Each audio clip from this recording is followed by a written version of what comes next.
Well, good morning, Wisconsin. It's nice to see you again. Obviously, we're here for Unit 2, and my name is Madeline Dunn, and I am an historian with Delaware's Division of Historical and Cultural Affairs. My name's Andy Levy. I'm a trial lawyer from Baltimore, and I also teach at the University of Maryland School of Law. I'm John Kaminsky, Director of the Center for the Study of the American Constitution at the University of Wisconsin, and I'm delighted to see you here. I didn't judge you yesterday, but it's terrific, or Saturday, terrific to judge you today. My name is Kyle Hannes, and we are all juniors at Wauwatosa West High School. I'm Alexander Kartz. I'm Julia Robles. I'm Emily Hoffman. And I'm James Carl, and behind you is our teacher, Mr. Chan Pesky. Oh, but Just tell me, where is your high school located? It's a suburb of Milwaukee. Thank you. Thank you. That's not what I told you in Madison. Oh. What I said is that Madison is a suburb of Wauwatosa. Well, we are here for Unit 2. How did the framers create the Constitution? Obviously, you know we're going to explore question number 2, but I will read it for those in the gallery. Although posterity has tended to emphasize the work of the Constitution's framers in the Federal Convention of 1787, the ratification of the United States Constitution in 1787 to 1788 was a landmark in the history of government. What evidence can you offer to support or dispute this claim? In what ways, if any, was the plan for ratification an example of social contract theory? What precedents were established by the ratification process, and why have they continued to be important? And you may begin. Hamilton wrote in Federalist I, the ratification of the U.S. Constitution was reserved to the people of this country, and by their conduct and example, the question of whether societies of men are really capable or not of establishing a good government from reflection and choice, or whether they are forever destined to depend on their Constitution on accident and force, would be decided. The ratification of the U.S. Constitution became a landmark in history of government for its union of separate sovereign states, the constitutional discourse it kindled, and its eventual creation of a government by consent of the governed. The Founding Fathers were wise in requiring only 9 of the 13 states to ratify the document. This prevented a tyranny of the minority and forced each state to look beyond its borders, since it would take the union of several states to fail the Constitution rather than just one state's vote. This process joined the separate sovereign states into a national debate. All legislatures but Rhode Island, which had town meetings instead, approved the election process for representatives at state ratifying conventions. For the first time, the people would also play a vital role in the ratification process, mainly through pamphlets, broadsides, and newspapers. The Federalists and Anti-Federalists raced to win over the public support. The Massachusetts Sentinel even stated, "It is the duty of the printers to undeceive the public in response to Anti-Federalist articles against the Constitution, which displays the heated exchanges between supporters and opponents."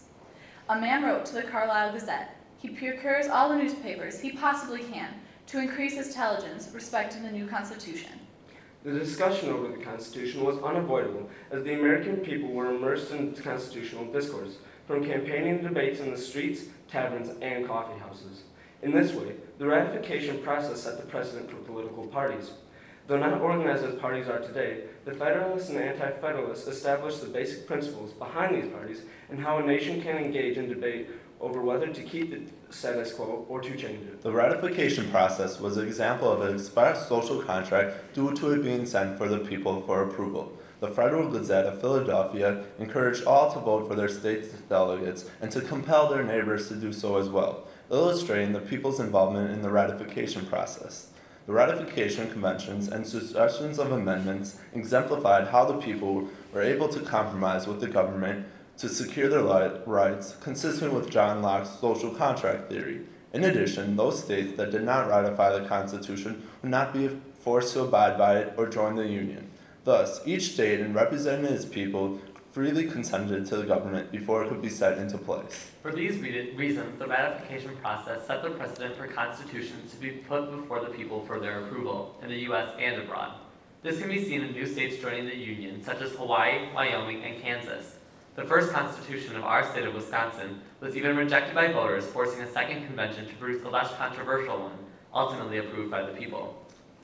At an international level, in 1987, the Philippines Constitution was favored by 2/3 of the people and thus ratified.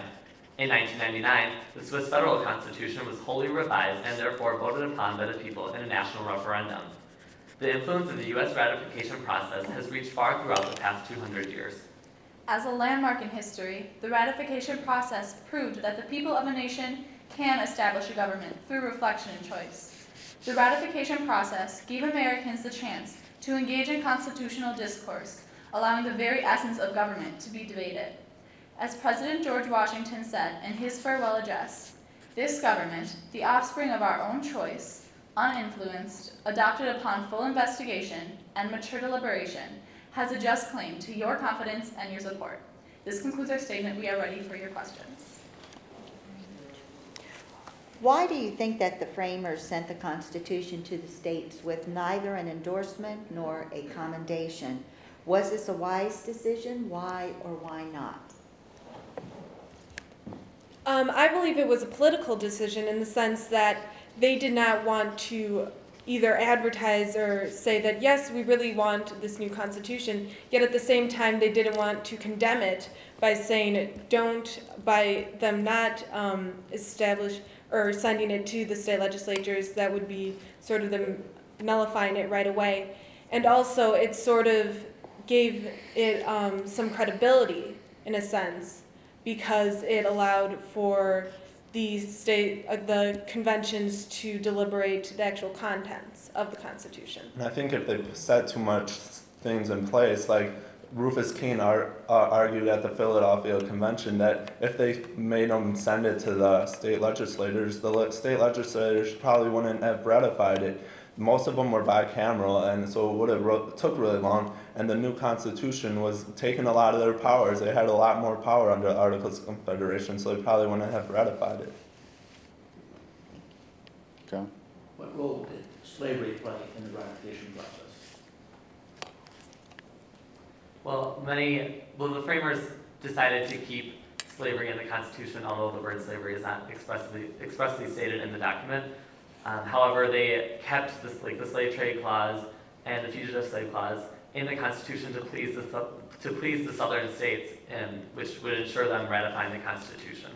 As Dr. John Kaminsky says, slavery is a necessary evil. I don't think the southern states would have ratified the Constitution if slavery was abolished.